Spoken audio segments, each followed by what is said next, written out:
સુરતમાં smart meter લગાવવા બાબતે આમ આદમી પાર્ટી દ્વારા વિરોધ કરવામાં આવ્યો હતો। આજે કલેક્ટર કચેરીએ આવેદનપત્ર આપી સ્માર્ટ મીટરનો વિરોધ નોંધાવ્યો હતો।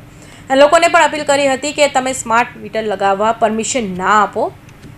સુરત આમ આદમી પાર્ટી દ્વારા આજે કલેક્ટર કચેરીએ સ્માર્ટ મીટર મામલે વિરોધ નોંધાવ્યો હતો। આ અંગે કોર્પોરેટર મહેશભાઈ અણધણે જણાવ્યું હતું કે સ્માર્ટ મીટરનો ડર ગરીબ અને મધ્યમ વર્ગના પરિવારોની ચિંતા વધારી રહ્યો છે।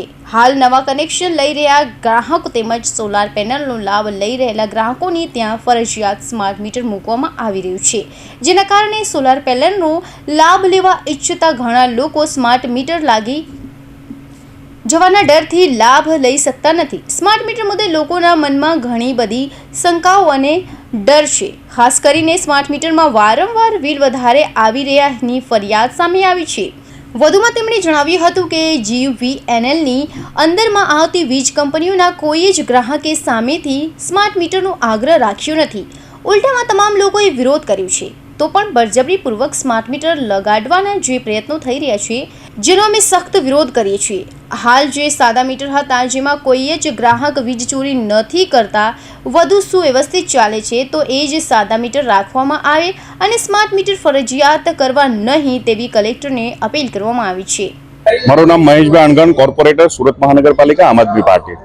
આજ રોજ કલેક્ટર કચેરીએ સુરત શહેર અને સમગ્ર ગુજરાતની જનતાને જે સ્માર્ટ મીટરના નામે સરકાર દ્વારા જબરદસ્તી કરીને સ્માર્ટ મીટર મૂકવાનું જે કારસ્તાન કર્યું છે, એના વિરોધમાં કલેક્ટરશ્રીને મુખ્યમંત્રી સુધી આવેદન પહોંચાડવા માટેની વિનંતી કરવામાં આવે છે કે કોઈ પણ સંજોગોની અંદર આ સ્માર્ટ મીટર મૂકવામાં ના આવે। સાથે જનતાને પણ અપીલ કરવાની છે કે તમે આ સ્માર્ટ મીટર મૂકવા ન જોઈએ। સરકાર અત્યારે અલગ અલગ સિસ્ટમો, અલગ અલગ પ્રાવધાનો મૂકીને લોકોની સાથે છેતરપિંડી કરવાનું કારસ્તાન રચી રહી છે કે તમને અલગ અલગ ભાવથી વીજળી આપીશું, પરંતુ અત્યારે તમામ વીજ કંપનીઓ શહેરની હોય કે રાજ્યની હોય એ નફામાં જ છે। એનો મતલબ કે અત્યારે જેટલા મીટર કાર્યરત છે ઓકે છે, તેમ છતાં શા માટે સ્માર્ટ મીટરની જરૂરિયાત છે?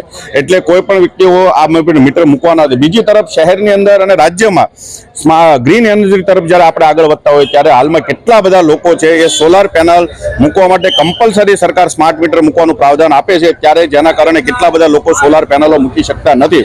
તો આનાથી ગ્રીન એનર્જીનો લોસ છે, આપણા શહેરને કાર્બનનું પ્રમાણ વધશે, આ પણ લોસ છે। તેથી સરકારને વિનંતી છે કે તત્કાલીન ધોરણે કાયદાને પાછો ખેંચવામાં આવે।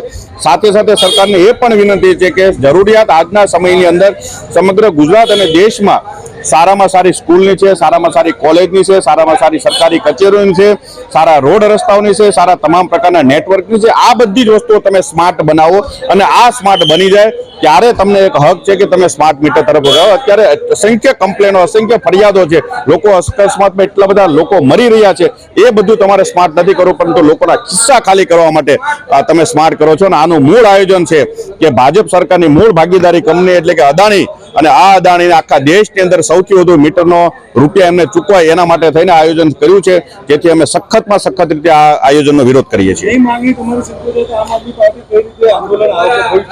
આ આંદોલનને અમે આજે જ શરૂ કર્યું છે અને આ સરકાર નિષ્ઠુર છે અને એ સીધી રીતે માને એવી નથી। અમે આ ગુજરાતના એક એક ગામડા સુધી, એક એક ખૂણા સુધી જે રીતે અમે સમગ્ર સૌરાષ્ટ્રની અંદર ઇકોઝોનનો મુદ્દો અત્યારે ઉપાડ્યો છે, એ જ રીતે એક એક ઘર સુધી અમે લોકો પહોંચ્યો ને આખા ગુજરાત રાજ્યની અંદર આવનારા સમયમાં આંદોલનને વેગ આપવાનો છે।